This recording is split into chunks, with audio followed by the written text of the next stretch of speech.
Are you stuck? How about unhappy? Join Alena Chapman, author, mentor, and life coach for Magical Moments with Alena as she challenges you to get out of the doldrum and start living your life to the fullest. In just 60 minutes, Alena will help you take control of your life and push you to do the things you never thought you'd do. So get ready to take back your power and celebrate life with Magical Moments featuring Alena Chapman. Welcome to Magical Moments, and I am your host, Alena Chapman, and this is all about that ease and betterment in your life, especially in these times. How do we do it? How do we keep our momentum up? How do we keep ourselves safe? And the magical nugget for today is, with everything that's going on, and even with these masks, I was in New York this past weekend, and I have to say, now they're over the crisis. They're one part of our nation that is over the crisis. However, they're starting to see a second wave. But there was a different New York. I used to travel back to New York once a month, and I just went back. I have not been back since November. And we're now almost a year. And with this COVID and everything, how it's changed. Well, all right, everybody is out of their home. They're trying to make everything beautiful. And this is what I'm seeing. There's not that rush. People are taking time. They're taking time to sit and talk, and there's just a more easiness. And the one thing I really noticed, which I would love for everyone, all our parts of America to follow, the kindness. There was just kindness and a gentleness. There was the harshness is gone. Sometimes with big cities, everybody just kind of keeps their blinders on and walks. Well, it's gone. And I think in this time that we're going through as a nation, it's the kindness. It's the genuine caring that we need. And that can be just in saying hello or holding the door for someone or just little ways. Yes, we're wearing masks, but that doesn't mean we are invisible. And I think we have to understand that we are more than just what we say in our words. It's our actions. And when we do that, then we can still have community, and the transition when it comes, and we have to go from where we are now out of the masks, and that day will come. Well, we'll find out that today. But when that happens, then we will be walking into a better world. We create our world. What do you want to create? All right, so now I have a very interesting guest for you today. This is Dr. Rajeev Fernando. Now, he spearheads the Mask Up Earth campaign through his global self-funded charity. And I think it's Chirage, he will correct that for me, is the organization. And it was established in his parents' honor. He was the first American doctor to go to Wuhan, China, on January 16, 2020. Oh, my gosh. To investigate the COVID-19 when there were only 55 cases. Oh, my gosh. That was a long time ago. And was the first physician to declare human-to-human transmission before the World Health Organization. He has done numerous international consultations for the management of COVID-19 and co-managed cases in Brazil and Mexico. Beyond recommending people to wear masks, he and his team have now started Mask Up America campaign, which went global and became the current Mask Up Earth campaign, because we're not the only ones suffering with this, as we know, that has sent masks to all over the 19 countries around the world to areas most affected by poverty and social injustices. Very important. And with that, hello, Dr. Fernando. How are you today? Hi, Alena. Thank you for your more than generous introduction. It's very kind of you, and I'm so happy to be here. Thanks for having me. Oh, yes. I'm very excited because you are the star of the show right now with everything going on in this world. Oh, all right. So you were one of the first ones, 55 people. Oh, my gosh. I can't even remember when it was that low. Yeah, this was back in January, and I think there were probably more cases, but the government might have been hiding it. But yeah, when we got there, when I got there, it was recorded about 55 cases in the world at that time. Yeah. Oh my gosh! And how did they see that this? We might as well find out. We've heard it through. We don't really always get the straight story. I mean, what alarmed with only 55 cases? What set off the alarm?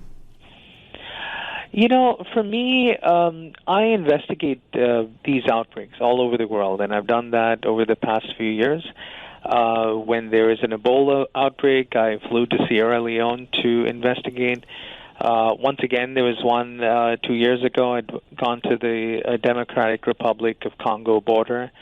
And then for the Zika virus in Brazil. So, there's a lot of literature we can read. But for me, I really like to go down and investigate things on my own. A picture is worth 1,000 words. So rather, of course, I review literature. I'm happy to, discuss things. But I really like to go down, get dirty, and understand what is going on with the patient. And in this situation, I was really concerned, and I wanted to bring back my information to the American public, because they deserve to know what was going on. And that's the motivation of all my trips. These are all self-funded, and I just want to keep people safe. And that was the reason I'd actually gone down there to investigate. Interesting. But why was 55 people enough to set off everyone worrying about this virus? I mean, we suffer with the flu. There's many more than that in a year. So what was it about this 55 people that said, ooh, this is kind of weird? Yeah, that's a great question. And, I followed the trend because in 2003, where I was probably, just getting out of medical school at that time, in 2003, this is what's called SARS coronavirus 2, the current one we have. But in 2003, there was SARS coronavirus number 1. Yes. And that had the same background, where people getting infected with, exposure to bats, animals over there. And that had the same approach in 2003. Once again, it traveled globally from, parts of Guangzhou, China, to Hong Kong, to Canada. Many countries in the world were affected. So when I started to follow this in December, I kind of thought this is the way this outbreak is going to go. And, at that time they were saying there's no human-to-human spread. But when I went there to investigate, there were clearly cases that they were human-to-human spread, and that's what I wanted to be transparent to America and the world, actually.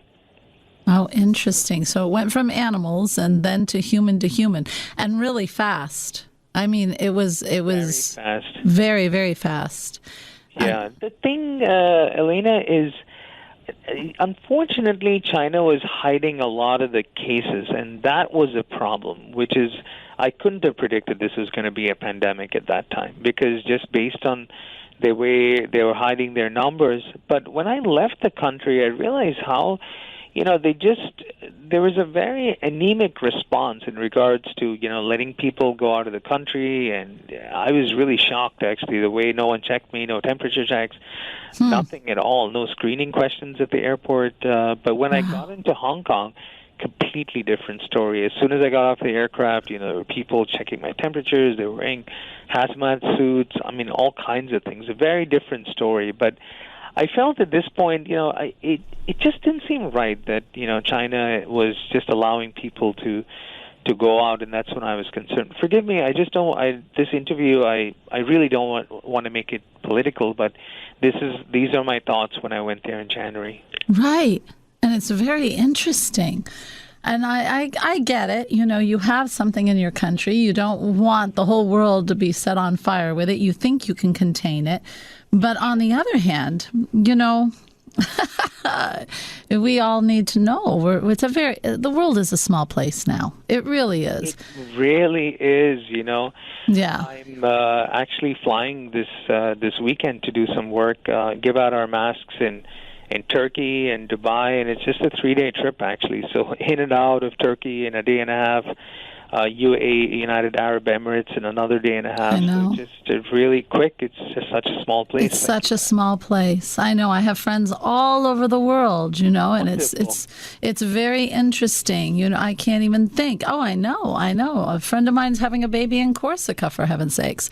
I mean, they're just everywhere, and it's just different. It's different than even when I was growing up in the 1960s and 70s, you know. It just 70s and 80s, actually. It's just a different place. So when one country is hurting, it has to put out the alarm to people. Of course. But now, okay, so we have this wonderful virus that's come into play, but you actually sounded the alarm, and then you got it set so that we are now, you know, how important the mask was.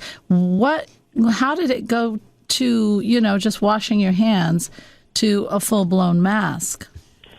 Yeah, it's a great question. And for me, I always felt wearing a mask was the right way to go. As a matter of fact, when I came back to the States also, I was wearing a mask. So the one interesting thing is, at the time, with the WHO was not recommending masks and things like that, but you walk into Asia, they're very sensitized to these respiratory illnesses, and they've seen it before. They have firsthand seen the damage with what happened with 2003 SARS and the Hong Kong flu and in the past, and they're really sensitive to these respiratory illnesses. So irrespective of whatever any government is saying, I mean, most of the people were wearing masks at this point. Hong Kong, everyone was in masks despite the recommendations not to.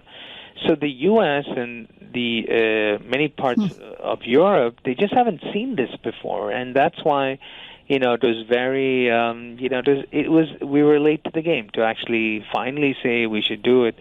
There's nothing else we could do. We sought guidance from all the big health authorities all over the world. But, yeah, that's the reason I think we were kind of slow and late to the game beyond the hand hygiene. Very interesting. So, okay, and believe it or not, I have to say, we have not. I've been around. I've been, like I said, I went to New York. I'm seeing that we're not getting no, we haven't gotten much direction. Let's be honest. We really haven't gotten much direction. In fact, we hear one thing from one group, and then we hear yes, you should wear a mask. No, you shouldn't wear a mask. Yes, you should do this. No, you shouldn't do this. Some states close, some states open. Some states do that. I mean, it has been such a hodgepodge in the United States alone. I don't know about Europe, but here it has been. And so a lot of stuff hasn't even gotten to us. So, for instance, how does this transfer? I mean, I've heard some of it, but then I heard other people say, no, that's not it. So what is it? How does this transfer? Sure. There are two methods of transfer with this virus. The predominant method of transfer, which has been very effective, that's how the virus has been transmitted very effectively, is what we call something called respiratory droplets. And respiratory droplets are bigger molecules. And the way I like to remember droplets are drop to the ground, which means when you cough and it's within 6 feet, these respiratory droplets will drop to the ground if you're within 6 feet. That's the very important thing over there. Yes. That's why we have social distancing. So that's a simple concept. That's respiratory droplets. That is the main way of spread. Now, the other way of spread, which is, is just starting to evolve. It's not it's not the most effective method of transfer, and that's what's called airborne spread. Now, airborne spread, typically it happens with smaller molecules, and these, because they're so tiny, they're able to move around the air for further distances. And that's what happens with diseases like tuberculosis and things like that. But not very. There is some evidence of this airborne transmission for COVID-19, but it's not really established as the primary mode of transmission. But the primary mode is really, within, if it's more than 6 feet, if you're within 6 feet, that's when the transmission is the most. Oh, interesting. So how about surfaces? It's not transmitted, like if I touch a doorknob somebody else has touched who has, their hands are contaminated. That is, that's the flu. But is that this? It doesn't sound like it. A great question. I think any sort of respiratory virus can transfer in this mode, but it's really important to understand that viruses are unlike bacteria. Bacteria can hang around surfaces in a different way, but viruses, in order to survive, they have to live within a human cell. So you're not going to have a long period of transmission when the virus is just not going to hang out over there. So if you were to mention on a doorknob, yeah, of course, in the perfect storm, someone who's, touched the door, who's coughing up, high infection, he's coughing something up, yes, you have it, that's a risk factor. But, if it's probably more than, it's hard to say the exact time, but there's been a lot of literature out there which says about 72 hours for some surfaces and 24, but I don't think that's the approach here. I just certainly don't. I think we just need a little bit more data to come out. But in my opinion, like transfer from food, fruits, and doors, these are all less common, actually. Okay. Interesting. So, and so how hard has it been for you to convince organizations and people to I mean, there's so much, there's just so much back and forth. People are very resentful for wearing it. I mean, I've seen that. I've seen some. I mean, okay, do I love it? I have to be doctor. I have to tell you, I'm not loving it, but I understand the need for it, and so I do it. But there are a lot of people who don't even understand the need. So where have we been disconnected, for heaven's sakes? Why are some of us feeling this is not needed and others feeling like this is life or death? Yeah, unfortunately, once again, we hate to dive into some sort of political approach, but that really is the truth. There is something, because other countries, there are many countries where we use universal masking, and for me, really, and that's why we went down this campaign, which is beyond saying, wear a mask, wear a mask. I said, well, what about people who want to wear a mask and they can't get it? Impoverished countries, racial inequalities, indigenous populations. That's why we decided to start this campaign of being able to deliver the mask to the individual who's at risk. Our mission on Friday is really to go to Turkey and to help the refugee people. A lot of our distributions are through charities, but a lot are on the streets, actually. We surf the streets. We go around looking for, homeless shelters, people involved with drugs, IV drugs. We find the vulnerable population, and that's how we're giving out these masks. Mm-hmm. Now, in many other countries, there's no choice. Let's say, for example, China had a very big lockdown, and I think that really helped. And here we weren't, even when there was a lockdown, it was hard to really establish a really good lockdown. So in the sense, people would still be coming out. There weren't any fines or anything like that, but it's punished very severely in a lot of countries. Italy, South Korea, I think they were charging $8,500 if you're found outside. Wow. Violating the rules. Like Asia was very sensitive, but that lockdown was very successful for a lot of Asian countries, and that's because they trust the government, and two, they follow the rules. Even for countries like Africa, which we all expected would be really badly affected, they followed the rules. Like, when I was there for Ebola, I saw the whole country being chaotic. Healthcare infrastructure is so poor, but here they just followed the government recommendations, and I thought these are the things that really help. So these kind of situations where when you're saying I have a right, I don't have a right, I can do what I want, that's when the trouble really starts. And sometimes I've noticed that's associated with certain political parties. And I also think, really, America, we really haven't, I've been alive a little while anyway, we haven't had anything this drastic since I've been alive. And, now I know my grandmother, there was scarlet fever, polio. I know people who were affected by that. My scarlet fever, it gave that's what my Nona died of later. It created a heart murmur and a flutter. So there were all these things they understood. But for people who of my generation are, we've not seen anything. Right. And I don't think we understood, I still don't think most of us understand how it can take down a population incredibly fast.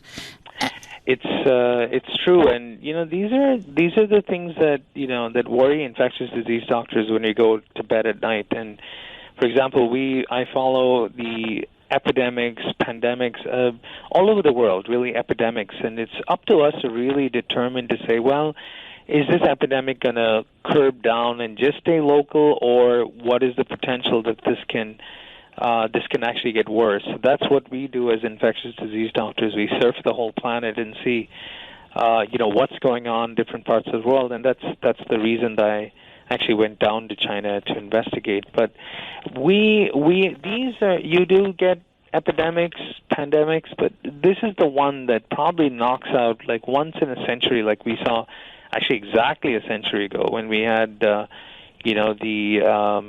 Spanish flu in 1918. Wow. So interestingly, this Spanish flu, once again, it was called the Spanish flu because Spain was really reporting the cases. All the surrounding countries had it, France, the UK, a lot of other European countries, but France was actually neutral in that world war, so they were the only ones reporting it. So it's not really Spain that was hit the worst, but it's a lot of other countries affected, but it was Spain that was reporting it, so it became known as the Spanish flu. Yeah, interesting. And so we saw that. Yeah, I think people have just forgotten. But I do think that now, why are we still fighting the mask? Personally for me, I really think masks are the single most important thing at this time that we have to prevent disease.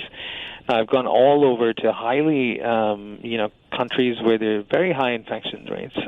Mexico and Brazil are, in the top 5, the highest infections in the world. But, really, they say, when I come back, they said, my God, what happened? Are you okay? And I said, I just did the right thing. Even when you're traveling, just do the right thing. Wearing a mask is the most important thing. And I think even after a vaccine, I still would, wear a mask because we don't know the durability of the vaccine, how many months it's going to last. There's so much information that we need to know about wearing masks. Now, for example, in countries like Asia, for example, or Japan, where when people get sick with a respiratory syndrome, the right thing to do, the proper etiquette to do when you go to work is wear a mask. It's just the right thing to do, whether you have COVID-19 or influenza or anything stay else. Home. If you're coughing, you're going to work with a mask. If you don't, it's considered rude, actually. So I think that will eventually become a culture, the way we are, the U.S. and parts of Europe. This will eventually become part of our culture where you say, hey, listen, you're coughing. Why aren't you wearing a mask? Things like that.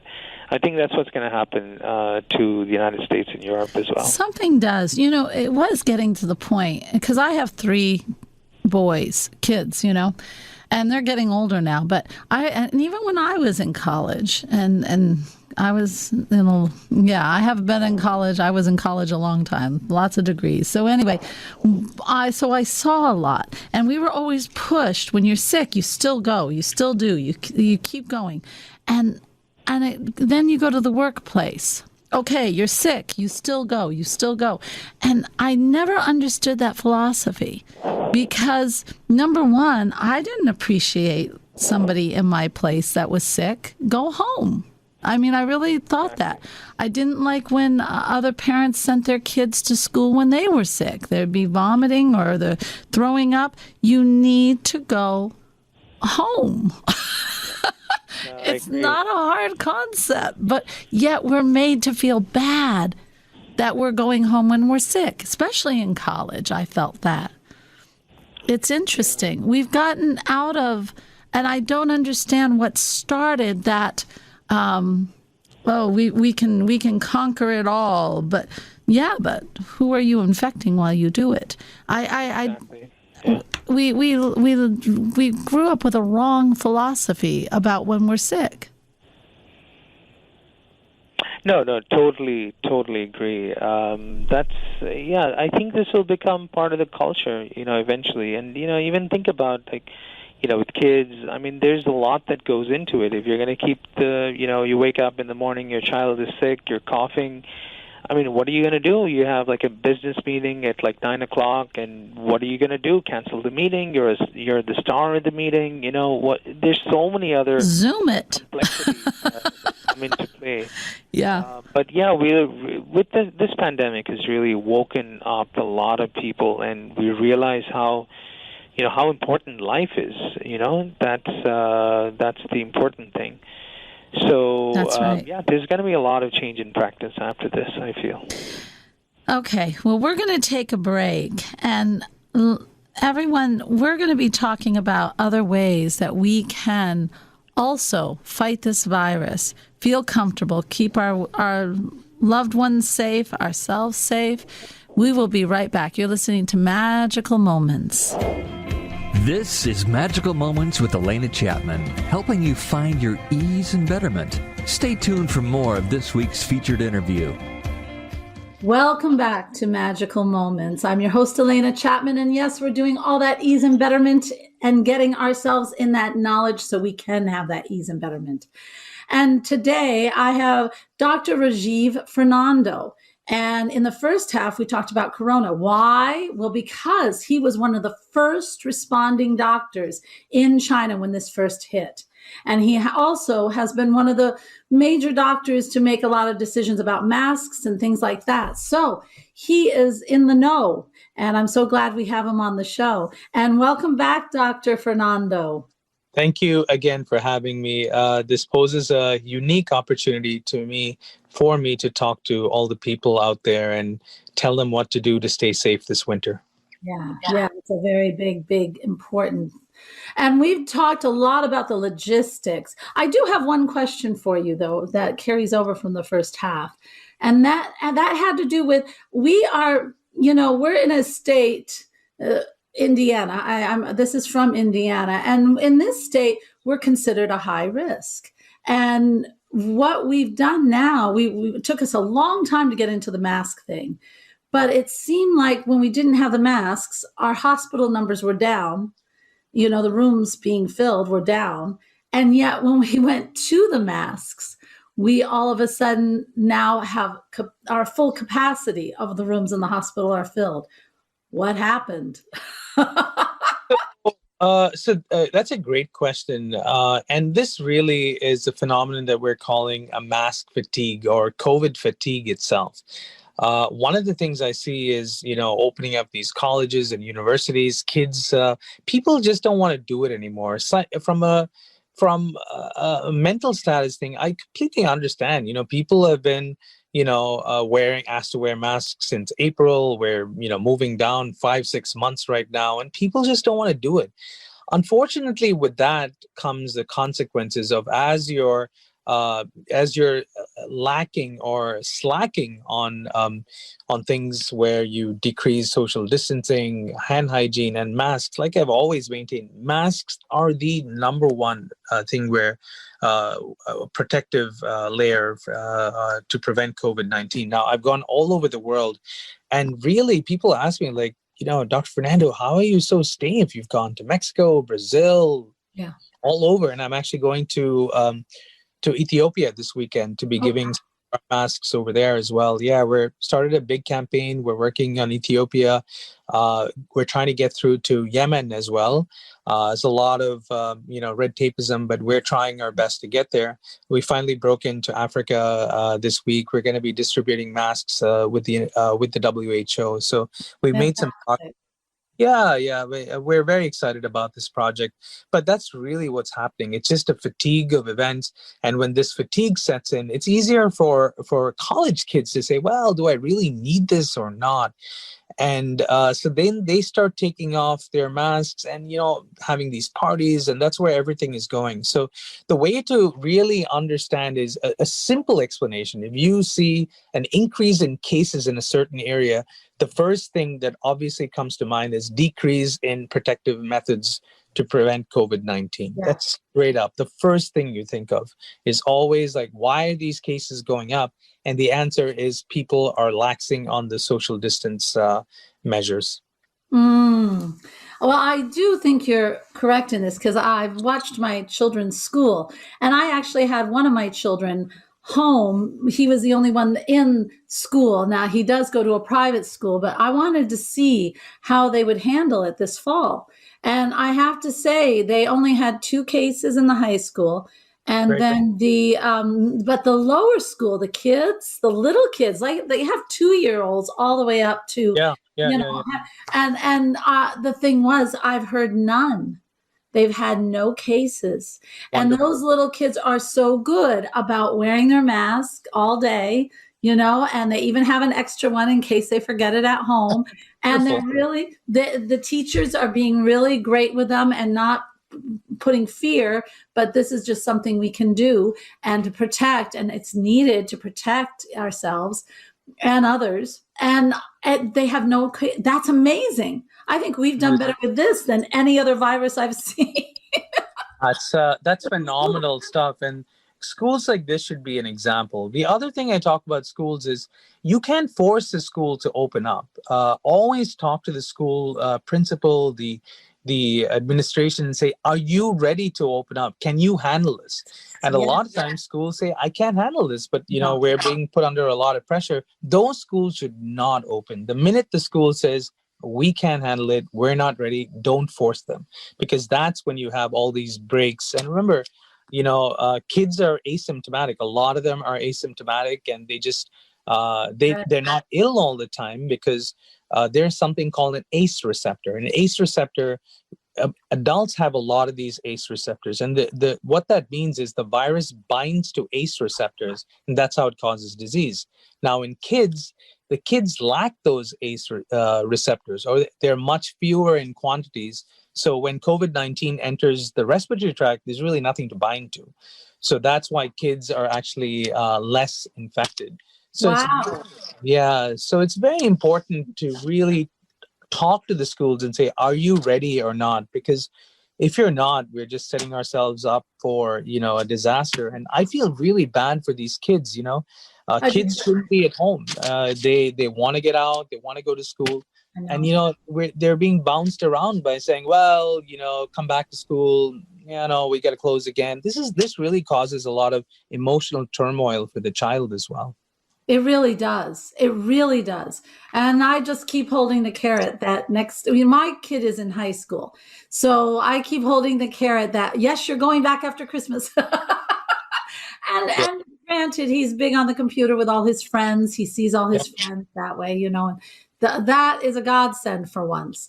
But I also want to kind of move in, when I was talking to you before, of course, my field as a spiritual curator is the emotional and the spiritual well-being of people. course. Yeah. And I want to talk a little bit more about this because you had some very interesting insights about what we were dealing with now and even carrying forward from the corona. Where are people at, and what are we seeing in their emotional and their well, even their spiritual, but their emotional well-being at this point? Yeah, great questions. And I'm so glad you brought this up because this is very important for the season coming up. We do know people in general, Americans are really depressed. This has been going on since April, and here we are in October. All the social distancing. I mean, what that does is that really keeps human beings further from each other, and Yes. people are starting to have fatigue with following these rules. But unfortunately, as we head into the winter time, these rules need to be enforced bigger than ever. Yeah. The other problem we have right now is obviously we're heading into, colder, darker times. And, you really think of seasonal depression, coming about. Yes, and it does happen. I grew up in It Vermont. does. We used to call Yeah. it cabin fever. People would go nuts. Yeah, it's true. And I think about 5% of Americans actually develop a very severe form of seasonal depression. Of course, we need light over there. That's very important. That's been proven, the circadian rhythm. But it's a hard time for Americans right now. And the message I want to give out to people is a positive one, which is, hey, do the right thing. That's what I always say. Do the right thing. We know the right thing to do. Just force yourself. We have to, at this point in time, we have to choose life over livelihood. Are we going to be able to get a beer sometime? Absolutely not right now. Not in a crowded bar. It will happen. Humanity will prevail. But we've just got to be patient. It's a very difficult time for everyone. So that we just have to keep going through. Self-care, very important. You have to take care of yourself. Absolutely. Talk about self-care a little bit. What do you define as self-care, and what can people do to bring that self-care into their lives? Of course. The first step really starts with what I was talking about before, is humanity will prevail, and be positive about this. This virus will go away. It's not the end of mankind. We just have to get through this phase. There will be a vaccine. There will be better drugs out there. This time will come. But it's very important to look at it positively. And this is the way I talk to my colleagues as well, physicians, and they say, oh my God, COVID-19 is coming back. I'm like, no, let's just think positive. We know what to do. We just have to enforce it and move forward. Think positive. So very important is taking care of yourself. Give yourself that time. So try to get out, get some sunlight. That's very important with the seasonal depression. Of course, get good sleep, eat healthy. Vitamins, greens are really good for health as well. Yes. And, a lot of times people tell me, I got to go to the gym, or I haven't gone to the gym. Great. If you can go, that's fantastic with a good hygiene gym. But if you can't do that, just walk outside your house, take 10, 15 minutes, get your cardiovascular system going. It really helps out. So these are some of the things. Wouldn't it help more to be outside? I mean, when I'm out there and it's sunny, or even if it's cold, it's getting out into that air and breathing fresh air, and feeling the sun. Yeah, I think that helps your mental well-being, just being, and I have to say, when things are very closed down, when things were very closed down here, I would just love to get in my car and just drive. I just, just get out of the house, drive, put on some music you love, put on a podcast that you love, and just enjoy the moment. And I think it's anything that's going to feed you to you feel yourself lifting. And really, I think that's what people need. Being in the home alone, if you're not used to being alone, and sometimes we can't deal with our own self, let alone others. Yeah, no, it's true. Relationships are very important at this time. It is really for people in stable relationships. That's wonderful. You're with you're in a nuclear family. You stay only with the person, and that's great. We need to continue that. But I'm concerned about people who are single, actually, because on all these kind of apps, which dating apps and things like that, it's hard to just trust someone, and because we don't know whether they have COVID-19 or not. So that's That's suffering. interesting. Yeah, that is. Yeah. Yeah. So, get if you're meeting someone, make sure you get to know them better. I mean, the last thing, remember, when you're going out or, you're having sexual intercourse, the last thing you want is someone breathing all over you with COVID-19. So these are tough times. Like, It is. yeah, I've had that myself, where it's not the right time. We have to be so cautious. So people who are in stable relationships, that's wonderful. But the people who are not, definitely moving forward, we're talking about 4 or 5 months of this kind of winter.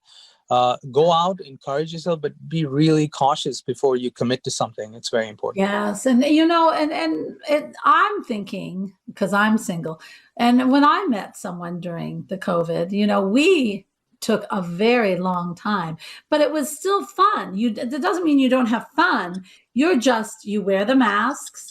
You follow the hygiene, you take those vitamins, and I want to bring up again the vitamins that we should take, and also, but up your immunity, but don't just hop into the sack.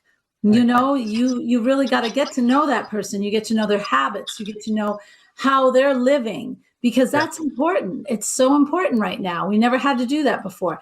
But if they're going to bars all the time and you're trying to be safe, there's a problem there. There is. You've got to know that person inside and out, and then you can make a move into a more intimate relationship. But it takes time. It's time. It's not like everything is a whole. You have to isolate yourself into a cave, but you've got to be smart. And you have to follow, and then all caution to the wind is not the time to have that right now. Of course. I didn't know you're single. Let me get your phone number at the end of this, at the end of this discussion. You're so sweet. Well, thank you. I don't get that every day. That's very sweet. But anyway, you had mentioned, and I want to bring it up again. You mentioned 3 vitamins that can help our immunity and seem to be doing really well to fight this COVID. And what were those again? Yeah, so the ones I like at this time are vitamin C, vitamin D as in David. Now remember, people in this time of the year with this seasonal depression, they're not getting enough. They're not getting enough vitamin D. Yes. So because we need sunlight for that. So always take more vitamin D, especially this time of the year. And the other one, which I feel is very good, is zinc. Zinc is a great mineral. Once again, these 3 all really boost your immune system. So we have to do everything we can to prevent spread. So I like vitamins, like we just mentioned, the masks, the social distancing, and hand hygiene. So if you really, really thinking this through, if you really optimize this, I mean, the chances of you getting this are slim. Fair. Really. Yeah. And the other thing for our listeners to understand is, like I want to stress on this: don't be afraid. Just think positively. Just think positively. Yeah. I see even doctors are like, "Oh my God, what's going to happen?" I'm like, "No, don't think that way. Just think positively. We know what to do." The physicians have better experience now. We've seen so much. We're more experienced. We have better treatments out there. So, it's we really look at this in a positive way. And I know it's hard to do that in this time where it's really a challenging thing. But, we will prevail. Humanity will prevail. And I urge all our listeners today just to be positive and do the right thing. That's really what's going to keep you safe from COVID-19. I think the worst thing is when people feel that they don't have control. And so, but with the information we're giving today, and if they know, they don't have to be afraid of the virus. I always say fear is not what you need. What you need is information, and then a smartness in going about it. And then it'll be okay. But if you have fear, then that's when it starts. That's when anger starts. Anybody you see without a mask, you just about go ape. And that means, but all it means is that person you stay away from, because obviously they do not see the severity of the situation. And number 2, you just you wash your hands. You keep your mask on, you wash your hands. You don't need to go up and yell at the person. It's control over what you do. And when you take control of your own well-being, maybe taking, I mean, doctor, what do you think about all the sugar? I mean, we have sugar in everything. Maybe downing that sugar a little bit, doesn't that suppress the immune system? Yeah, there's a lot of data which says, well, we don't know. Let's just break it down. People with diabetes are more susceptible to severe infections. So when someone is really sick, one of the first questions we ask is, why is he so sick? Does he have diabetes? Or does he have some immune compromise? Why is he so sick? So diabetes and blood sugar is very, very important to make sure that you control blood sugars at a time like this. Yeah, just watch what you're eating. Now's the time. Now that we're in this quasi state, we're wearing masks, but we're getting out there. This is the perfect time, folks, to start to look at how we want to be. And we're going to be cautious, but we can be healthy. This is the time to start eating the way you really always wanted to eat, but you never did. This is the time to maybe take time for yourself, which you never did. And that can be reading that book you always want to read, going for a walk with the dog, listening to the music and just dancing in the house, things that will help you lift your spirit up. That's it's time for that. And it's time to start looking at ourselves and saying, you know what? I'm a pretty cool person. And maybe stop the judgment. Start seeing, I'm taking control. I'm doing a good job. I'm finding a way. If I lost my job, I'm finding a way to do. I'm pretty darn cool. And starting to accept ourselves. That all those things are so important. And right now we are in a wonderful place to start doing that. Yeah. Every cloud has a wonderful silver lining. Grab it. It's true. It absolutely will. That's the only way we're going to get out of this, by being positive. If we're going to succumb to fear once again, it's just going to be downhill from there. Just be confident and do the right thing. Yeah. The fear just puts you in a tunnel, and there's nothing to grab hold of. And you just get deeper and deeper and deeper, and everything looks bad. I always say, this might be a really good time for you to start a gratitude pad and to really start writing out those gratitudes and feel them and take that best part of your life into the day. I mean, that is the one way to change an attitude really fast. And it is that wonderful gratitude we have. Sure. Yeah. So it is. Now, you were talking about how you take time because oh my gosh, with your busy schedule and traveling all over here. And you also make those wonderful masks, which you're giving out, which is awesome. I mean, wonderful giving. But with that, how do you take this? What is your idea of self-care? What do you do for yourself? I have to be honest with you, completely guilty. I'm just living on planes these days, to be honest with you. I just got back from Dubai yesterday, and then now I'm flying to Ethiopia tomorrow. So it's a lot of stress on the system. I'm going to be honest with you, flying different time zones, things like that.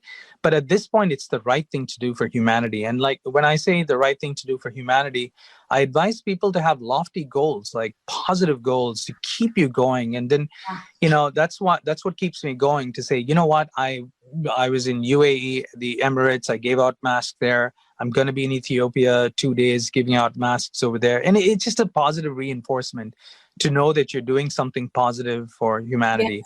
And that keeps me going. But whenever I can, I really, I just like to close my eyes. And in a perfect world, what I like to do is when I go to work is just stop by the beach, like for about 5 to 10 minutes. Like you said, breathing that clear, fresh air. And there's something about the ocean, the sounds. I know there are a lot of apps out there which have, peaceful and relaxing sounds.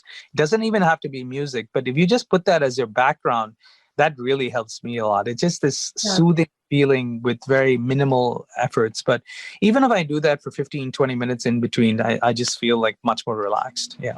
Yes. Yeah, I know. And people do get really busy. And I know I used to travel. I do travel. I don't do it so much now, but those time zones can kill you. But it's so important. I'm so upset, Alena. I'm actually down to my last passport page. And, back in the day, Yeah, they used to just extend the pages, and now I'm so stressed because I only have one page left, and I really have to think what are the countries I really need to go or not. Uh, Wow. yeah, I got it in 2016, so it's done 5 years into the passport, and now it's a real where do I only have one page. Where do I really need to go to get these masks? Wow. So Yeah. yeah, that Yeah. is a You're big doing stress such factor good for me. work. That is a stress thing It because they is. don't issue those so easily right now. Yeah, Yeah. now it takes, I think, a few weeks to get, so I think prior to all of this you could still get your accelerated passport in a day or 48 hours, but Yeah, that you doesn't could. exist. You Yeah, could. Yeah, but yeah, not yeah. anymore. Everything's harder. I just came back from New York, and it was really interesting. Now, New York has a really good hold on it. Yeah, And they've been great. I think I told you I was amazed by the kindness, and that's the thing. We put on these masks sometimes, and I've seen it here where I live, but in New York, they're so used to it because they've been suffering with it longer than we have, actually. And they are so kind.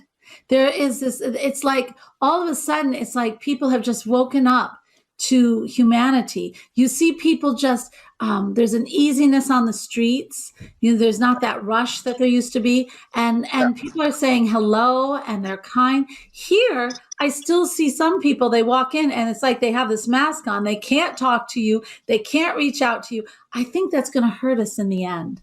I think now's the time when we need to show the kindness and the compassion, which will not only help that other person, you don't know, maybe that person's going to spiral down any minute. And there are people doing it. So that person needs a hello from you more than anything in the world.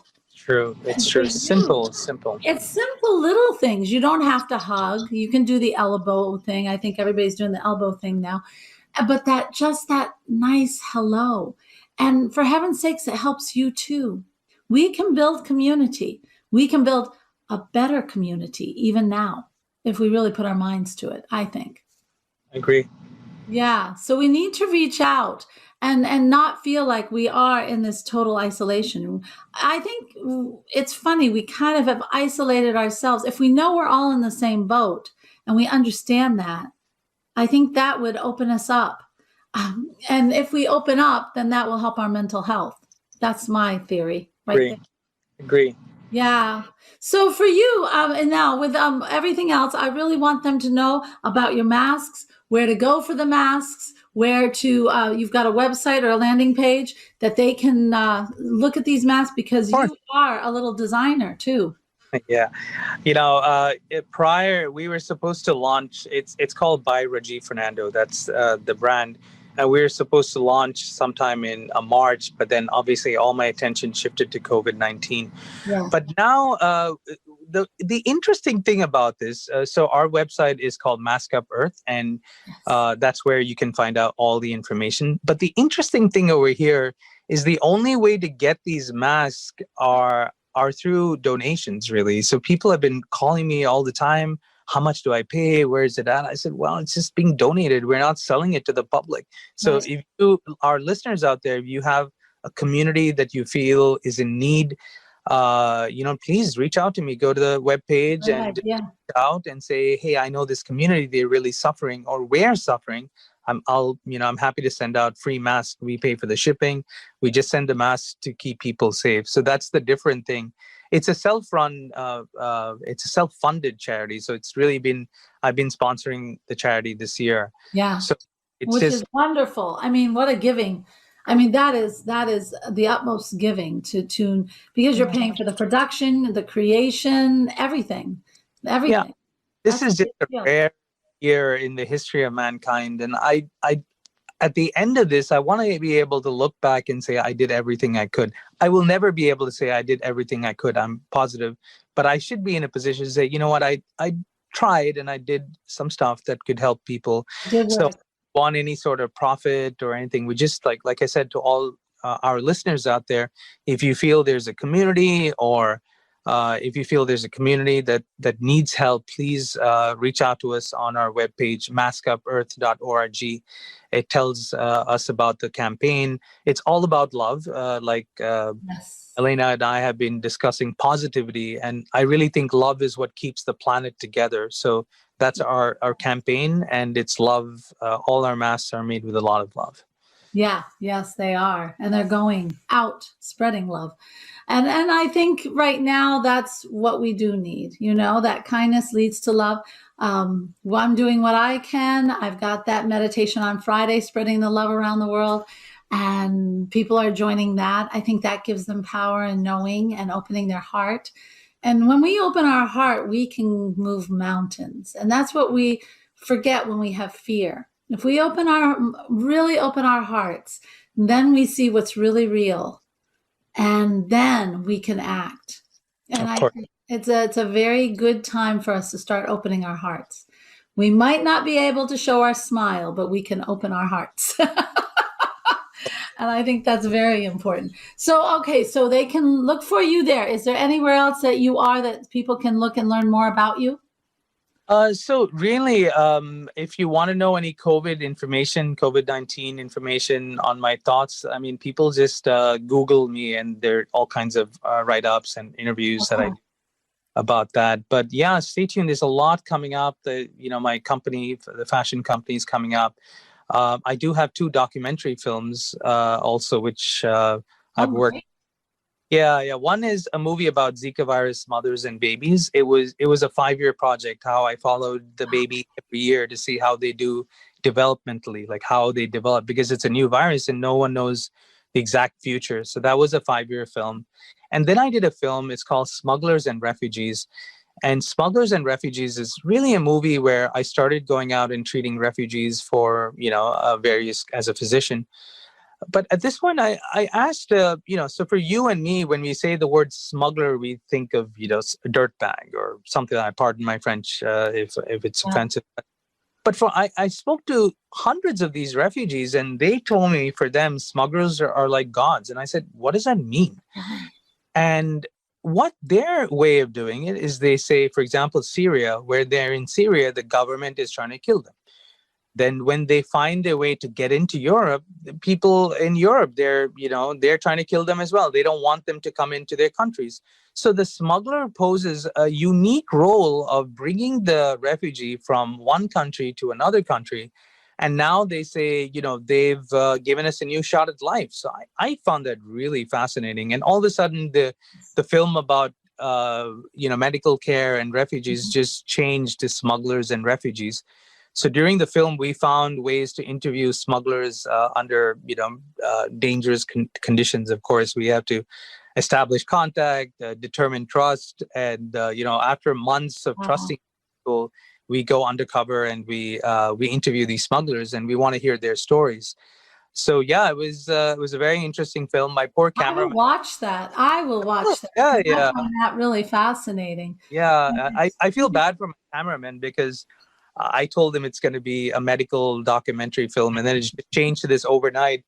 And he's like, I didn't sign up for this. I said, well, if you want to get out now. That's fine. But I said, I'm doing this film. Do you want to join or not? So he didn't have. Very cool. No, I think that's very cool. Well, way back, the people who did the Underground Railroad, they were thought of as smugglers or people that were not good, and yet look at what they did for all the people who got out of places they hated and into. They were the whole reason for that Underground Railroad. Yeah. Very interesting. I mean, what I was really surprised by while interviewing these people were, they have a sense of community. Actually, it's interesting. Okay, everyone gets paid for what I do. Like, I go to the office, I go to the hospital, I get a salary for it. So these people, they have their role and they get paid for a job. There are a few smugglers who, of course, are ruthless, where they've thrown refugees into the ocean. They're trying to run from the police. But most of them I spoke to, they have a sense of purpose, and they say, we want to help our people. it was really I was just That's I huge. really can't wait to complete this film and put it out there. It's Yeah, I will. You will definitely have me watching it because I'm fascinated by it. I'll send you a copy as soon Oh, as it is. do. I would like that very much. It has been a pleasure to have you on. And I am so glad that we have covered so much. And for everyone out there, don't allow yourself to go into the fear. When you start to feel that fear, do something instead that counteracts it, that gives you control in the situation. And that can be a little thing. Like I said, turning on the music and dancing in your house, breaking the cycle. You got to break it. It's like, because once it grabs hold of you, things just get worse. So get up in the morning and do a gratitude pad. Start writing out the things you're grateful for. Listen to music, get out in your car and drive, contact people and friends, have live plants and things in your house that are alive, things that bring you back into living world care. And when you're out and about, use your senses, be smart, but know that somebody out there might be suffering more than you are. And open your heart. And I think if you do these things, you're going to survive and build a community like none they've ever seen. We can make this a better world, not a scarier world.